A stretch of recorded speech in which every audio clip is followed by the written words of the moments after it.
Bien, pues continuamos en Tierra de Sueños. Desde luego, el proceso histórico que nos toca vivir, que hemos vivido, que ha vivido la humanidad, tendría que estar bien escrito por las dos partes, por la parte de los vencedores, por la parte de los vencidos, porque hay dos realidades, hay dos verdades, porque aunque siempre nos llega la de los ganadores, la de los vencedores.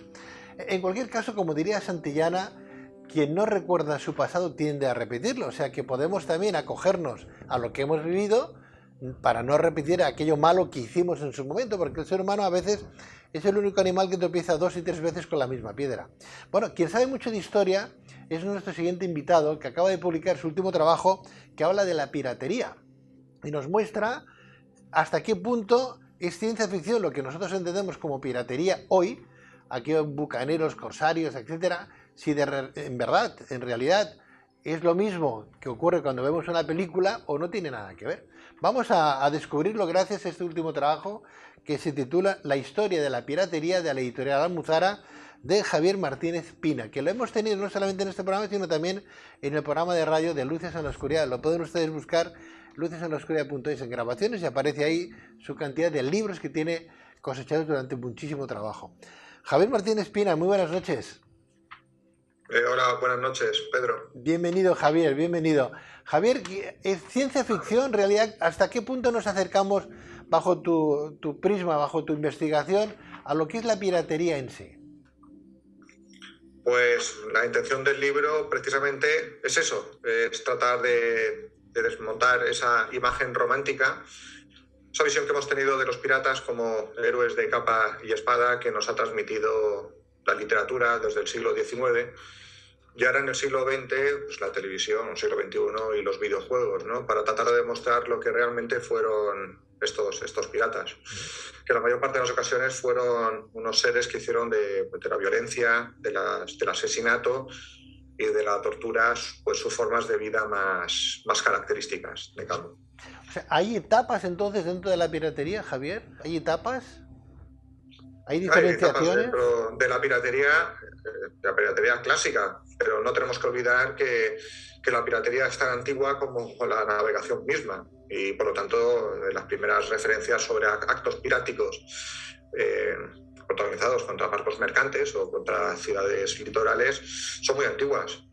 Más o menos las primeras referencias son del año 1000 a.C., cuando sabemos que esos barcos fenicios que atravesaban el Mediterráneo con la intención de llegar a pueblos ribereños del Mediterráneo, en Chipre, en Egipto o incluso aquí en España, en la lejana Tartesos, eran asaltados por los primeros piratas del Egeo, que siempre tenían dos intenciones. En primer lugar, capturar un botín, y en segundo lugar, marineros para venderlos en los mercados de esclavos. Esas son las dos grandes motivaciones, además de capturar personajes importantes para posteriormente pedir por ellos un suculento rescate.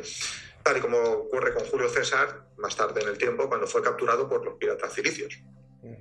O sea que de alguna manera los piratas que vemos en televisión, esos bucaneros, esos corsarios, no es lo mismo que ocurrió en realidad. Y además otra pregunta doble, ¿es lo mismo pirata, bucanero que corsario o no?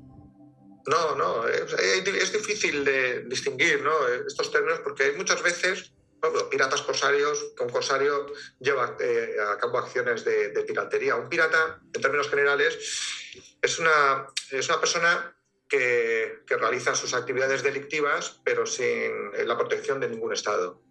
Le da igual el barco o la aldea que tenga que asaltar. En cambio, el corsario es distinto. El corsario solía actuar bajo una patente de corso que le otorgaba, pongamos por ejemplo Inglaterra, para luchar contra los barcos de una potencia enemiga como podía ser España. ¿Por qué decimos que es difícil de distinguir? Porque en muchas ocasiones los corsarios, especialmente los ingleses, llevaban a cabo actividades de piratería cuando las circunstancias le favorecían. Incluso sabemos que Drake o Walter Raleigh asaltaron barcos y ciudades españolas incluso en tiempos de paz, acciones estas que les convertían en piratas. En cambio, los bucaneros y filibusteros son dos tipos de piratas muy específicos de la época clásica de la piratería americana del siglo XVII. O sea, ¿había una piratería americana como una piratería europea? ¿Son dos piraterías diferentes? ¿También en esa piratería americana podemos contemplar bucaneros corsarios o no? Un bucanero, en un principio, la palabra viene de la palabra bucan, que es una forma que tenían los indios caribes de asar la carne. Y esa palabra de bucanero procede de un grupo de migrantes franceses e ingleses que se asentaron en la isla de la Tortuga y se dedicaron a eso, a asar la carne de ganado cimarrón para después ahumarla y venderla a los barcos que tenían que hacer las grandes rutas transoceánicas y necesitaban alimento pues, para alimentarse pues, en esas largas travesías, ¿no? Lo que pasó es que cuando empezó a escasear la carne de ganado cimarrón, esta gente abandonó el oficio y se dedicó al tema de la piratería, ¿no? Y en el seno de estos bucaneros aparecieron algunos de los piratas, de los bucaneros más sanguinarios de la historia de la humanidad, como puede ser Roque el brasiliano o el olonés. En cambio, el filibustero era una mezcla entre bucanero y corsario. Un bucanero que se había abrazado el oficio de la piratería, pero protegido por los grandes reinos europeos, enemigos de España, sobre todo Inglaterra, Francia y Holanda. ¿España tuvo esos corsarios, Javier? ¿Tuvo gente trabajando para el gobierno, para el Estado, para nuestra nación en su tiempo? Por supuesto. Siempre se ha creído que en España hemos mirado con desprecio esta actividad por considerarla algo en contra del honor de los españoles, pero sí que es cierto que en determinados momentos los españoles recurrieron a los corsarios para defenderse de los ataques de los ingleses, los franceses. Lo que pasa es que los corsarios españoles tenían un carácter distinto de los ingleses, ya que era una actividad más destinada a defender la legalidad y a restaurar los bienes que habían sido robados de forma ilegal a los barcos españoles.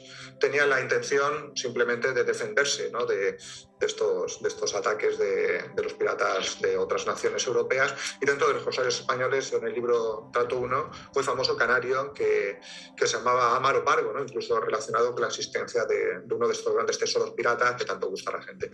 ¿Cuántos tesoros deben de estar bajo las profundidades marinas? ¿Cuántos tesoros, Javier? En cualquier caso, entiendo yo que tendrían una serie de emplazamientos, tanto los piratas americanos como los europeos. ¿Qué islas más o menos llegaban a utilizar? ¿Cuál era su sede principal, no? Pues depende. Mira, aquí en España, en la zona litoral, sufrimos de forma directa el ataque de la piratería berberisca, esos piratas que procedían del norte de África y casi siempre se asentaban en los mismos sitios, en pequeños islotes deshabitados. Frente de la costa alicantina, por ejemplo, yo soy de Alicante, una isla que se llama Tabarca, fue un nido de piratas. Desde esa isla pues, atacaron toda la región y con tanta contundencia que incluso provocaron un despoblamiento de la costa española hasta el siglo XVI, en el que la monarquía hispánica es capaz de hacer frente a estos ataques y finalmente derrotan a los piratas asociados con el Imperio Turco, ya con el contexto de Lepanto. En cambio, en América, pues es lo mismo, ¿no? Tenemos que tener en cuenta que el gran problema que tuvo España en su imperio americano era que no tenía la suficiente capacidad de población como para poblar todos los territorios de ese imperio tan grande. Entonces, muchos territorios quedaron despoblados. Estos territorios fueron ocupados por estos piratas, pues con la misma intención, para tener sus bases con las que atacar a las grandes ciudades españolas del Caribe. Y dentro de estas bases piratas, las más famosas, las tratamos también en el libro, son La Tortuga y Port Royal, como las películas, unos centros llenos de burdeles, de tabernas, en donde llegaban los piratas después de hacer un asalto y a gastarse el dinero. Javier, ¿y hoy existen de tal manera esas islas, sí? Perdón. Las islas, como las estás enfocando, ¿existen de tal manera también? ¿Han mantenido su rol, su trabajo? No, ya empezaron, de hecho, ya a lo largo del siglo XVII, cuando se produce la domesticación de la piratería, todas estas bases piratas, por ejemplo, Port Royal, pues empezaron a evolucionar hasta convertirse en las típicas colonias inglesas. Precisamente el final de la piratería americana se produce cuando en el siglo XVII, claro, Inglaterra ya tenía colonias en el Nuevo Mundo y ya no le interesaba ese tipo de actividad delictiva en el mar, y por lo tanto empezaron a perseguir ellos mismos también a los piratas, no solo los españoles, sino también los ingleses y los franceses. ¿Qué ocurrió? Que los piratas que hasta ese momento podían haber accedido a la Tortuga o a Port Royal quedaron solos, quedaron desamparados y obligados a sobrevivir en el mar al bordo de esos grandes barcos, hasta que cada uno de ellos fueron capturados y finalmente ejecutados, la mayor parte de ellos. ¿Y eran tan asesinos de verdad como se les pinta, como nos lo estás demostrando, Javier? ¿El pirata en sí era un asesino despiadado? Más aún. Más aún. Era más aún. Y aparte eran unos psicópatas y empleaban una serie de torturas. Te diría, había un pirata francés, por poner un ejemplo, el Olonés, que tenía la insana costumbre de descuartizar a los españoles para amenazar al resto de los vecinos para que dijesen el lugar donde estaban escondidos unos tesoros que la mayor parte de las ocasiones solo existía en su imaginación. O, por ejemplo, Henry Morgan, ese tenía predilección por emplear la tortura de cuerdas. Consistía en atar una serie de cuerdas a las extremidades, presionar hasta que te rompían los brazos y las piernas. Pues tenemos referencias, por ejemplo, de Schmeling. Schmeling fue un bucanero que sirvió a los órdenes precisamente de Olonés y Henry Morgan, y que nos cuenta con pelos y señales todas esas torturas, violaciones, asesinatos. No era infrecuente ver a uno de estos piratas capturar un barco mercante español y cortarles la cabeza a todos los marineros. Además, otro tema que trato de desmitificar en el libro es que estos piratas no solían atacar barcos de guerra, sino pequeños buques sin ningún tipo de protección y pequeñas ciudades que no tenían guarnición militar para defenderse de los ataques de los piratas. No eran tan valientes como aparecen en las películas. No, entiendo yo que en un barco pirata, más o menos, ¿cuánta gente iban? ¿20, 30 personas?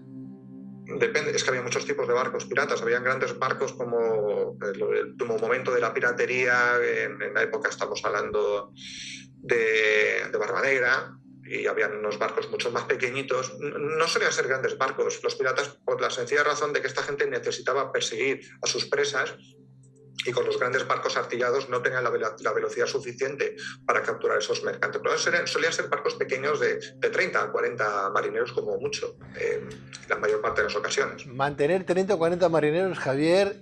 Me encanta tu libro. Además, le he echado una ojeada importante que me he quedado casi al final ya para acabar de pulirlo. El capitán, claro, debería de ser, como bien nos lo estás mostrando, más que duro. O sea, tendría que hacerse notar. No había un amiguismo entre capitán y marinero, ¿no? No.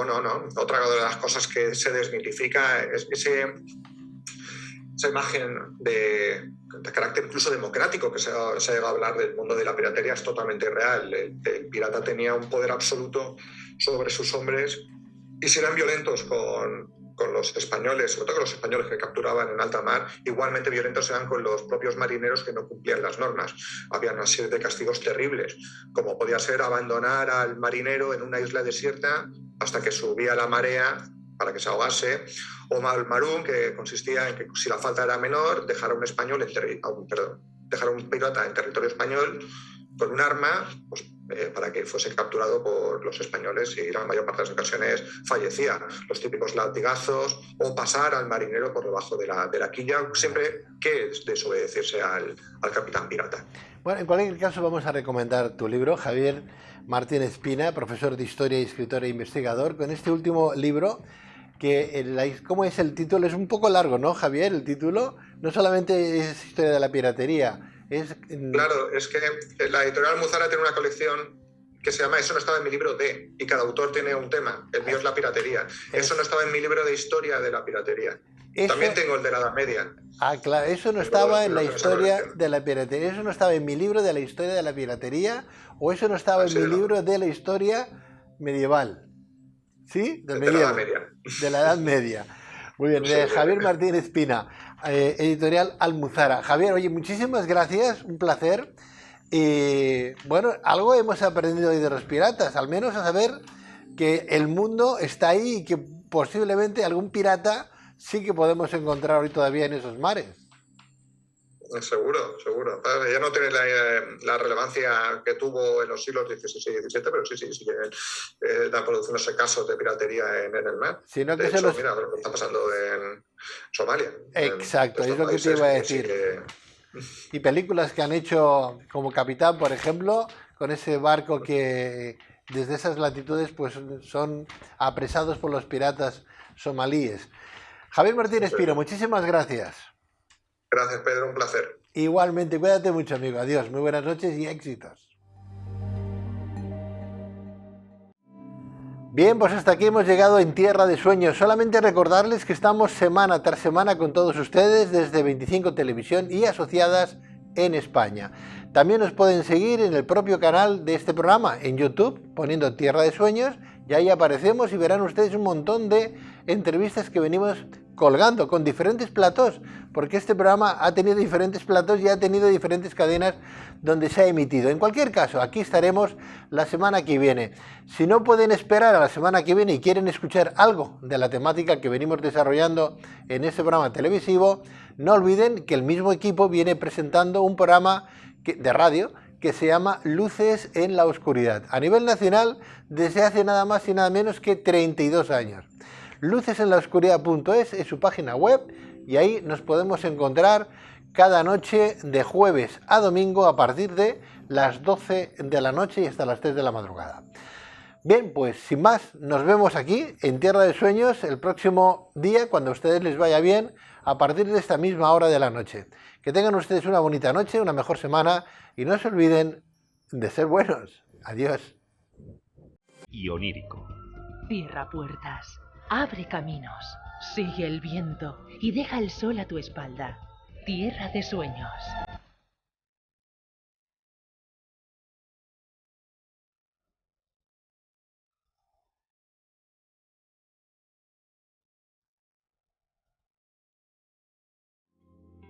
Nadie nos enseña cómo debemos estudiar, disfrutando del proceso y sacando el mayor rendimiento a nuestra capacidad.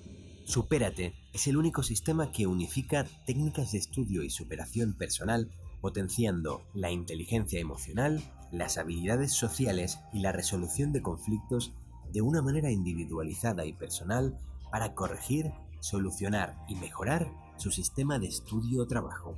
Si quieres compañía en tu camino personal, dándote luz en momentos de dificultad, trabajando conjuntamente por tu felicidad, llama a Nagore Landeta, pedagoga desde hace más de 20 años y con más de 50 cursos de psicología y pedagogía que pueden ayudarte a transformar tus momentos de dificultad en instantes llenos de felicidad que pueden abrir la puerta a un nuevo camino cargado de experiencias llenas de satisfacción personal.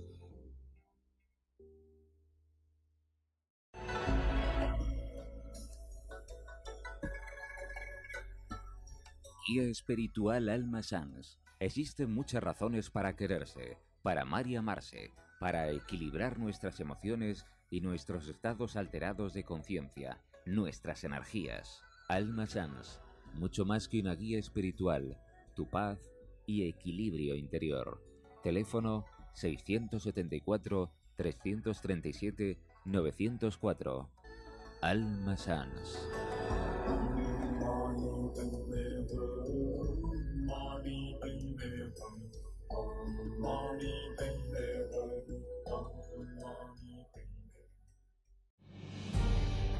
Luces en la Oscuridad es el programa humanista que habla de mente, cuerpo y espíritu.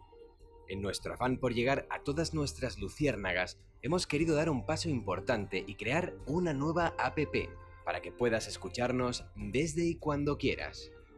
Descargarla es muy sencillo. Solo tenéis que escribir Luces en la Oscuridad en vuestro Apple Store o bien en Google Play y podréis haceros con ella gratuitamente. Os esperamos en Luces en la Oscuridad.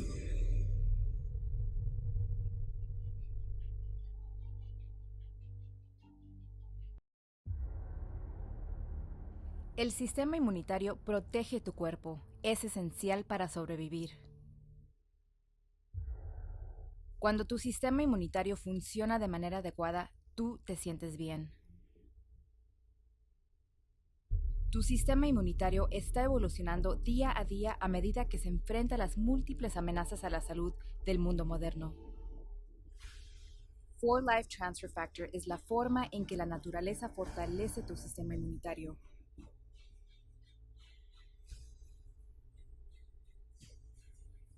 Life Transfer Factor respalda la habilidad del sistema inmunitario de reconocer, responder y recordar amenazas potenciales a la salud.